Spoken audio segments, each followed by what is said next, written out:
Hey, this is Jonathan Smith, president of New York Metro Area Postal Union.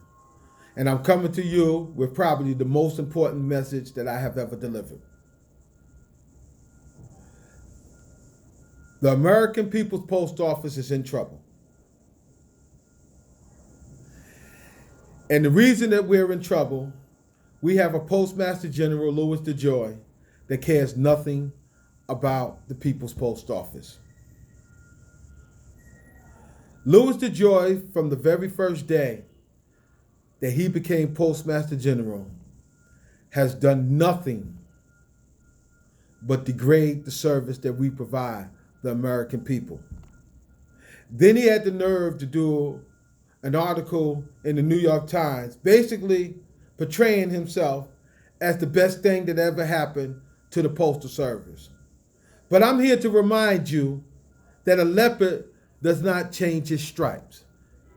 That before Louis DeJoy came to the Postal Service, he was anti-union and anti-service as the leader of XPO Logistics. Yes, the same XPO Logistics that he awarded a $120 million contract to move postal mail as a private contractor. He took out the mail processing equipment to make it harder for us to do our job, and he continues to short staff us. He's building these major distribution centers so he can close small post offices in probably the most disenfranchised communities, black and brown communities, that he can. And he wants us not to believe what our eyes see.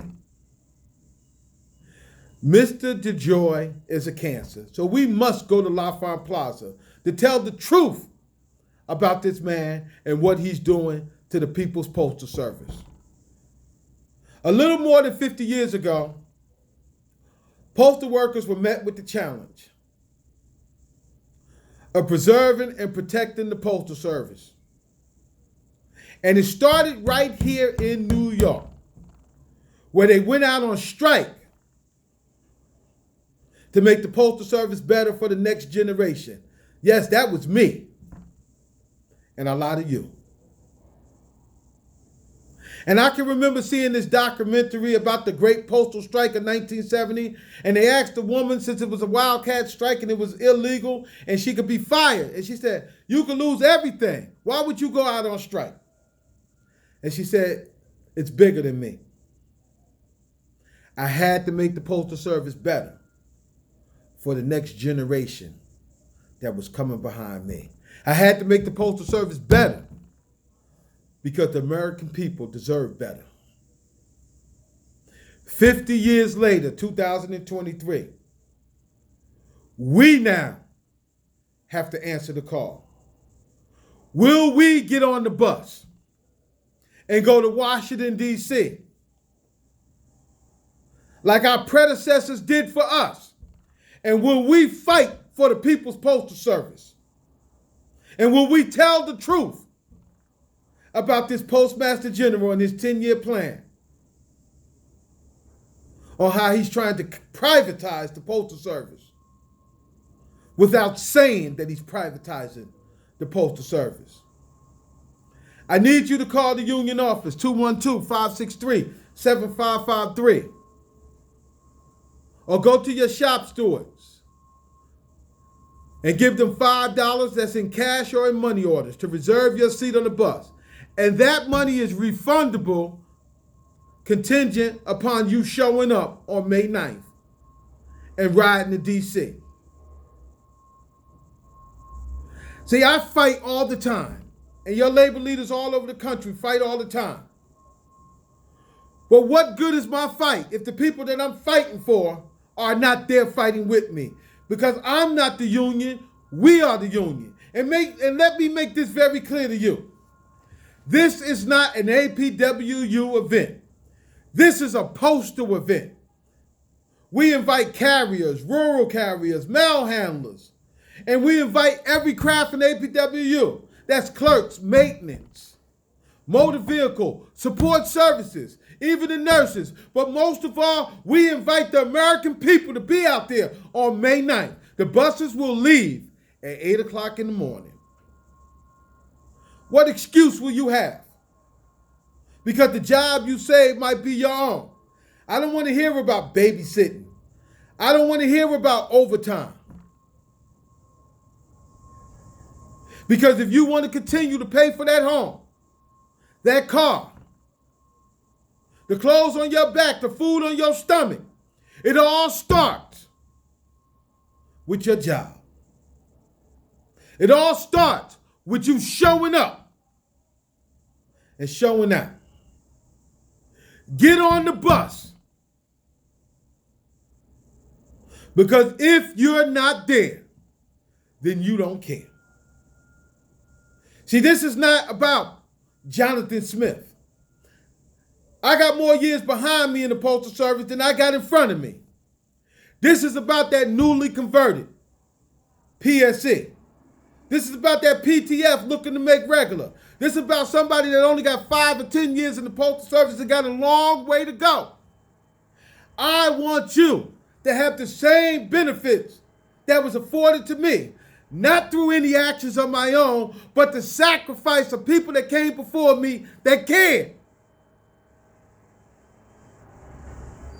But you have to get on the bus. You have to let your voice be heard. There are people coming from all over the country. New York Metro, will you be there? We led the fight in 1970, and I expect us to lead the fight in 2023. Get on the bus. And if I get enough people from the Jersey side, I will be sending buses to Jersey, and we'll be leaving out of Jersey and New York. I want as many buses as possible going down to LaFont Plaza. And I'm hoping to see our national leadership there. I'm hoping to see them there and stand up with the people you represent and say enough is enough. Stop the consolidations. Stop the short staffing. Stop the hostile work environment. But the message that I want to send that's most important. This fight is not only for that. This fight is for that elderly person that need their medicine timely and efficiently through the mail.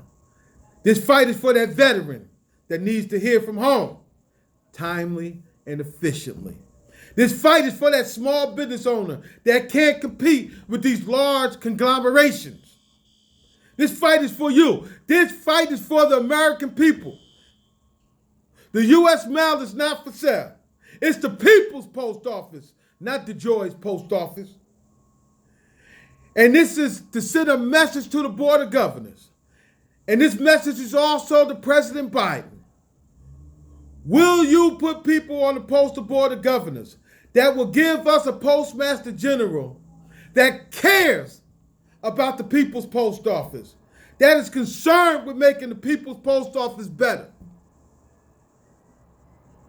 Or will you continue to give us a businessman that has no other concern but making money and making his private business entities and partners rich?